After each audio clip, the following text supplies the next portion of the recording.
ಸ್ಕಂದಾದೇವಿ ಭಾರತೀಯ ಹಿಂದೂ ಧರ್ಮದಲ್ಲಿ ದೇವತೆ. ಹಾಗೆ ಪಾರ್ವತಿ ದೇವಿಯ ಬೇರೊಂದು ರೂಪವೆಂದು ಹೇಳುತ್ತಾರೆ. ಈ ಹೆಸರಿನಲ್ಲಿ ಸ್ಕಂದ ಎಂದು ಕರೆಯಲ್ಪಡುವ ಮುರುಗನ್ ಅಥವಾ ಕಾರ್ತಿಕೇಯನ ತಾಯಿ ಎಂಬ ವಿಶೇಷ ಗುರುತು ಬರುತ್ತದೆ. ಪಾರ್ವತಿ ಮತ್ತು ಶಿವನ ಮಗನಾದ ಸ್ಕಂದನಿಗೆ ಸಂಬಂಧಿಸಿದಂತೆ ಈ ದೇವತೆಯನ್ನು ಕೊಂಡಾಡುತ್ತಾರೆ.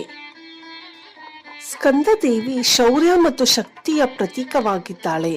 ಕಾರ್ತಿಕೇಯನ್ನು ರಾಕ್ಷಸರನ್ನು ಸಂಹರಿಸಲು ಮತ್ತು ಲೋಕಕ್ಷೇಮಕ್ಕಾಗಿ ಹುಟ್ಟಿದ ಯೋಧನೆಂದೇ ಪರಿಗಣಿಸಲಾಗಿದೆ.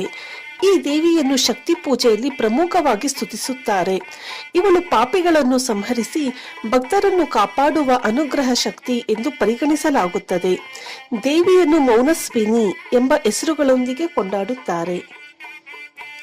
ಸ್ಕಂದದೇವಿಗೆ ಕೆಂಪು, ಹಸಿರು ಅಥವಾ ಹಳದಿ ಬಣ್ಣದ ಹೂಗಳನ್ನು ಮುಖ್ಯವಾಗಿ ಬಳಸುತ್ತಾರೆ.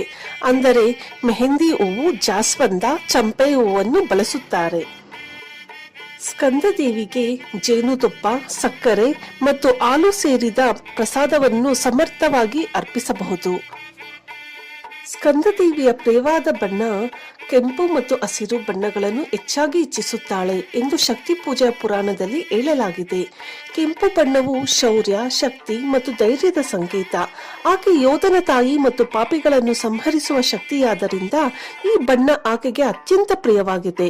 ಹಸಿರು ಬಣ್ಣ ಶಾಂತಿ, ಸಮೃದ್ಧಿ ಮತ್ತು ಪ್ರಕೃತಿಯ ಶಕ್ತಿಯ ಪ್ರತೀಕವಾಗಿದೆ. ಸ್ಕಂದದೇವಿಯ ಮಂತ್ರ ಈ ರೀತಿ ಇದೆ: ಓಂ ಶ್ರೀ ಸ್ಕಂದ ಮಾತೈ ನಮಃ ಅಥವಾ ಓಂ ಸ್ಕಂದಾಯೈ ನಮಃ. 108 ಬಾರಿ ಈ ದೇವಿಯ ಮಂತ್ರ ಪಠೆ ಜಪಿಸುವುದರಿಂದ ಶೌರ್ಯ, ರಕ್ಷಣಾ ಶಕ್ತಿ ಮತ್ತು ಆಧ್ಯಾತ್ಮಿಕ ಶ್ರೇಯಸ್ಸನ್ನು ನೀಡುವಳು ಮತ್ತು ಆಕೆ ಪಾಪಿಗಳಿಂದ ರಕ್ಷಣೆ ನೀಡುವ ಶಕ್ತಿಯ ರೂಪವಾಗಿದ್ದಾಳೆ. ಇವಿಷ್ಟು ಸ್ಕಂದ ದೇವಿಯ ಸಂಕ್ಷಿಪ್ತವಾದಂಥ ಮಾಹಿತಿ. Thank you.